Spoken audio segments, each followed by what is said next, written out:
And I have basically explained the questions are being passed down. Gentlemen, you will get a 1-minute time frame to introduce yourselves and give us a little background on why you're running. And the panel will ask questions, and you will get a 1-minute time frame to answer the questions. At the 50-second mark, you will see somebody start holding their hands up to give you 10-second gear down. Beyond 10 seconds, you may not have noticed, but those chairs are electrified, and we will let you know. So we will start with you, sir. If you identify yourself. And the mics, there's an on and off switch on the mics. And please hold it fairly close. And only advice I would like to give you is to answer the questions directly and be concise in your answers. If the panel wishes to ask a follow-on, they will do so. Some candidates have a tendency to over-answer questions. Very good. Let the panel do that job. Please. I'm Kent Ivey, and I want to first thank the panel for the invitation today to come and speak. I've lived in Nevada in District 20 for the last 11 years, moved here in 2000. I have 2 children in Clark County high schools, and see our issues as being 4 major ones, which is employment, education, housing, and health care. I believe I'm uniquely qualified to help answer some of these questions. I went to UCLA on a Navy ROTC Marine Option Scholarship, was airborne qualified back at Fort Benning, received my BA in political science, and then went on and got my law degree in 1985. Have been practicing bankruptcy and real estate law since that time, so I know the financial issues that affect many Nevadans as well as the nation today. So, thank you. Wow, I thought I was qualified till I just heard that. So, my name's Eric Mendoza. I'm a 37-year resident of Las Vegas. I've spent 25 years of those years in the district. I'm a product of the Valley and the education system. I don't have your unique military background necessarily. I'm a realtor. I'm a general manager for 2 large real estate offices. And like Kent, I believe that the issues are about bringing jobs back to Nevada, having a favorable tax structure so that businesses will not only come here but also expand their businesses here. I do believe in a great family value system. I do have a wife. I have 2 children who are here with me today, and that's the reason I'm running. I believe in strong family values, and I want this city to get away from this, what I call an anxiety attack that it's currently under. That's it. Thank you. Okay. How about, we'll start at this end. We'll make you get up and grab the mic. That's fine.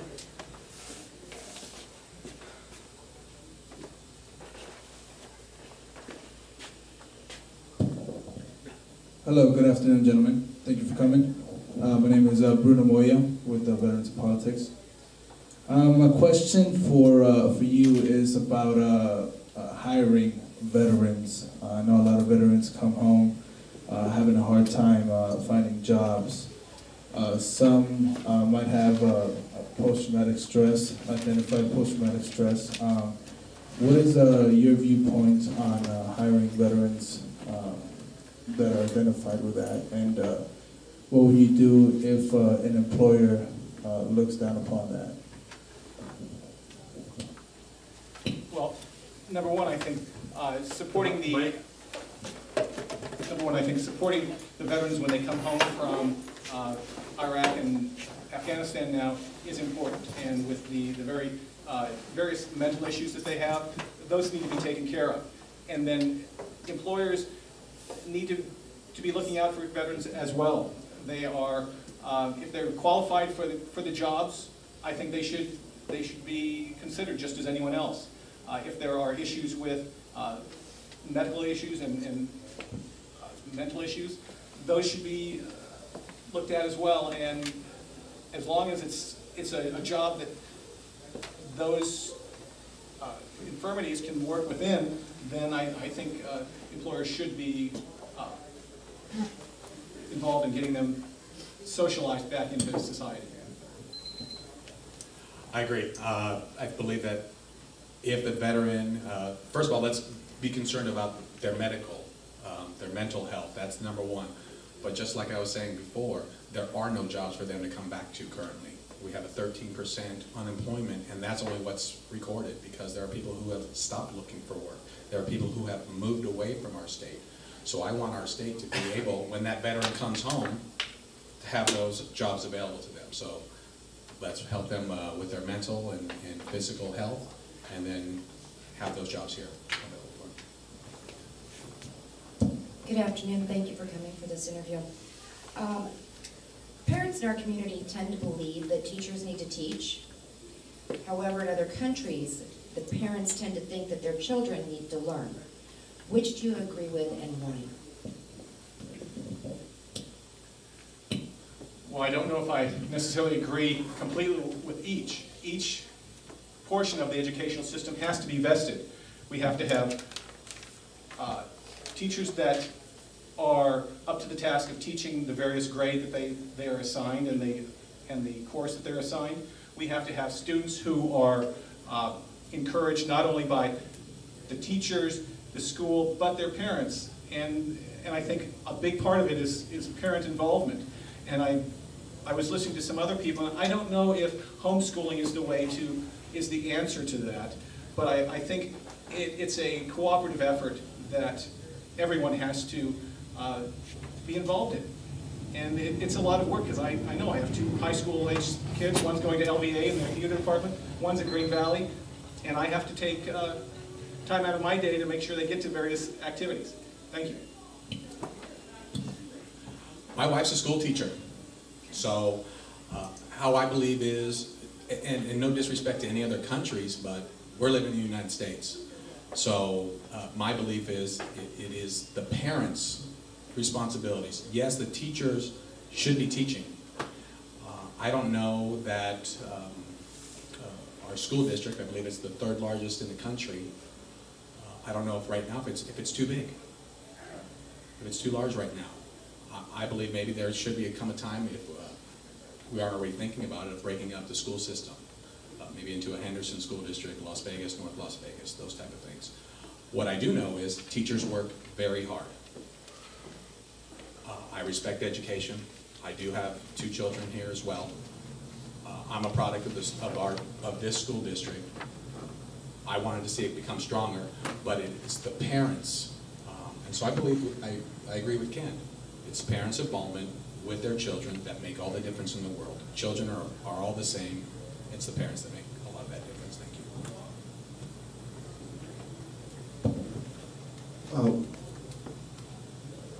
What do you feel we need to do in the state of Nevada to make our state more attractive to bringing jobs from outside the state, from California, from Arizona, Utah, other parts of the country? Well, first of all, I think it is a very friendly business climate here. How do we make that more friendly? I think one of the issues might be is inviting them to have some type of interest to get education involved with their coming here, having them be involved with curriculum possibly, and having these, like the vocational high school that's out on the bluffs in Henderson, tailored maybe to some of the needs of these businesses, so we get these companies vested with our community as well as with the universities we have. And yes, getting tax breaks, but and going out and soliciting them to come and making the offers more better. Maybe to clarify, for a company to take the expense of moving from one area to another, there has to be something that is being done wrong where they are and something being done right where they're going. And so from that standpoint, what do we need to do? Because once they're here, we can work on curriculum. How do we get them here? Yeah, just follow up. Briefly, get 30 seconds. I think we have to then target the industries we want to have come here, look at their area where they are presently, see what those problems are, and then focus on making concessions that bring them here and make it better for them.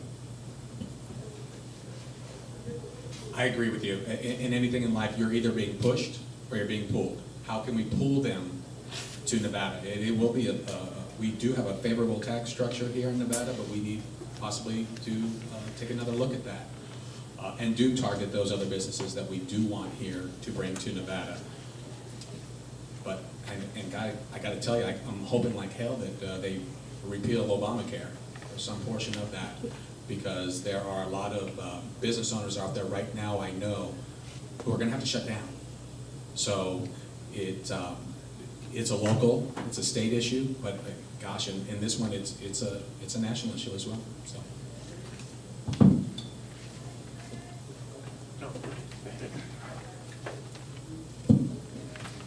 The other side of the coin that was just asked, of the things the state is doing, whether specific pieces of legislation or specific programs or commissions or whatever that we have, what is most in the way of economic development? Either something that can be eliminated or a specific statute that should be repealed. What would be the biggest single way we could stop hurting economic growth right now?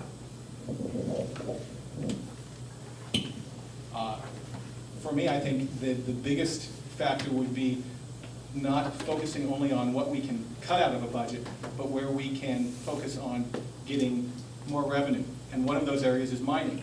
And although it's written into the Constitution, they've also amended it to basically be able to expense out everything. So what they're taking out of the ground, these foreign companies, is what they claim is valueless. How do we get them to pay their fair share of taxes, which they're paying now at about 3%, and it's my understanding as high as 5 or 6% should be taxed. So looking at those areas that in the immediate future to bring more revenue in and making it more, having the budget be a little better off for it.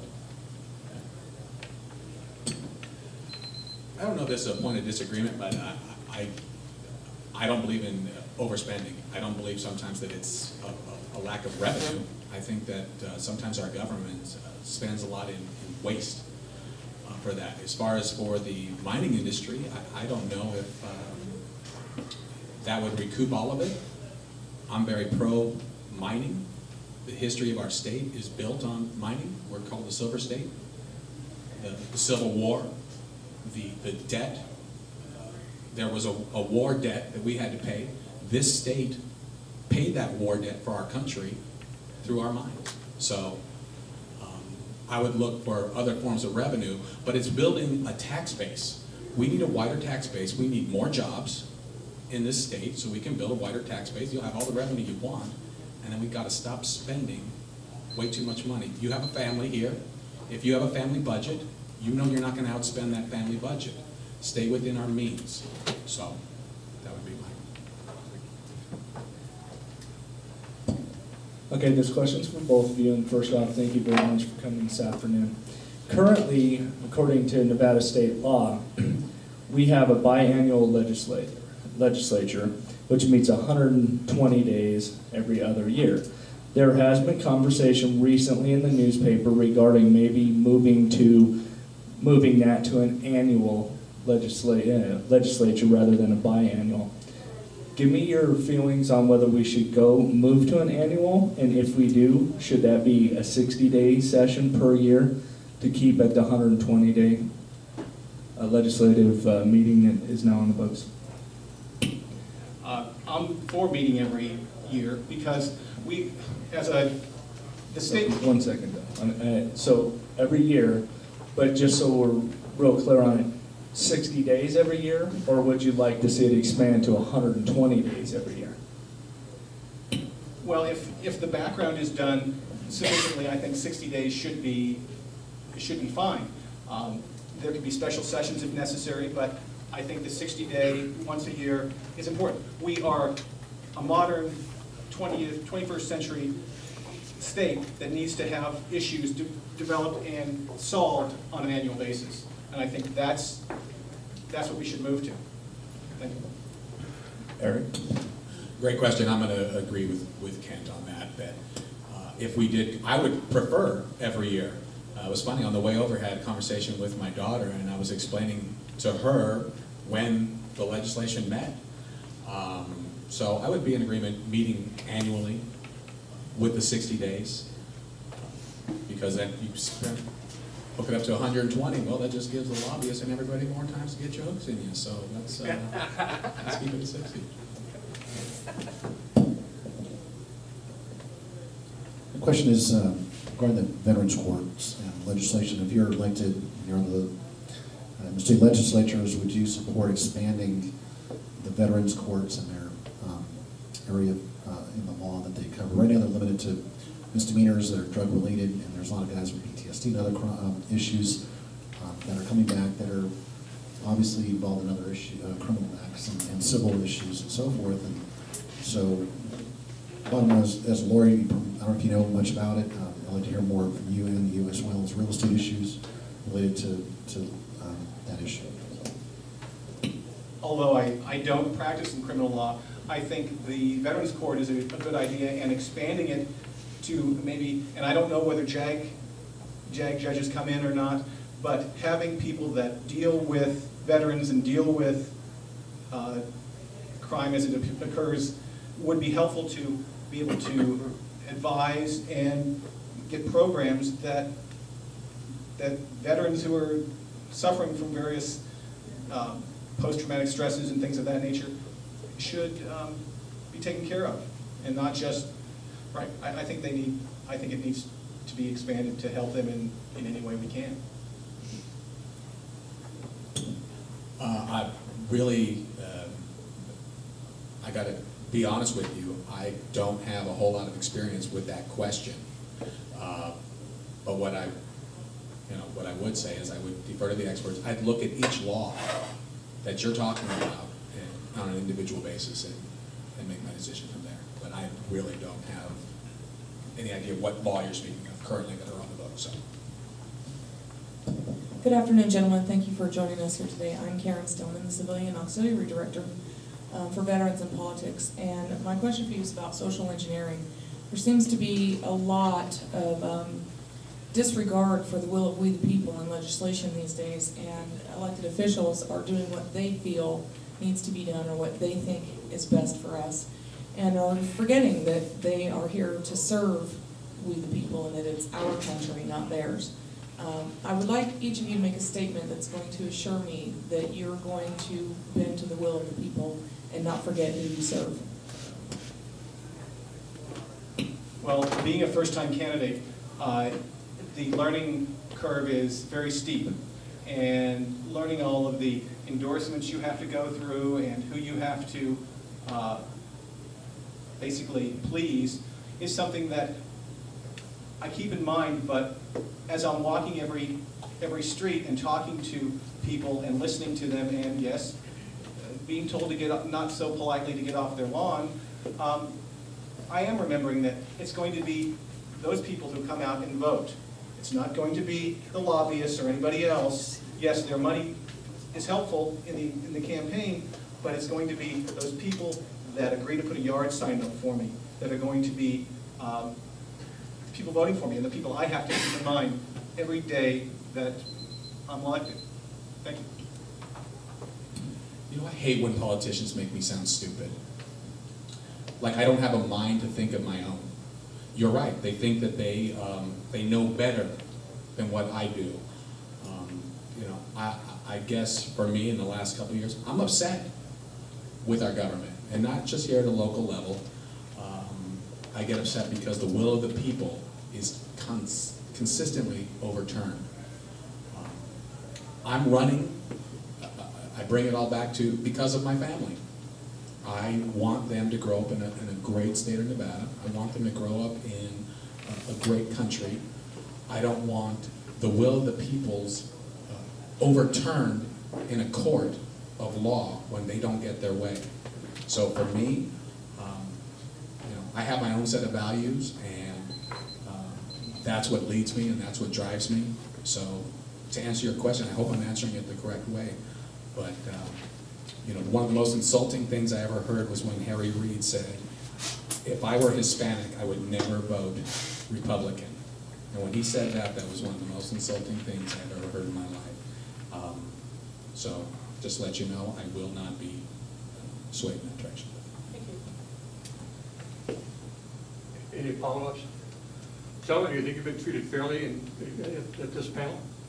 Absolutely, yes, thank you. Okay. I truly appreciate your time, and that answer will be taken into consideration. But we know you could have been walking today. We're very, very grateful, not only to you, but for your families to come down here and to listen to us. Thank you, guys. Thank you very much. Appreciate it.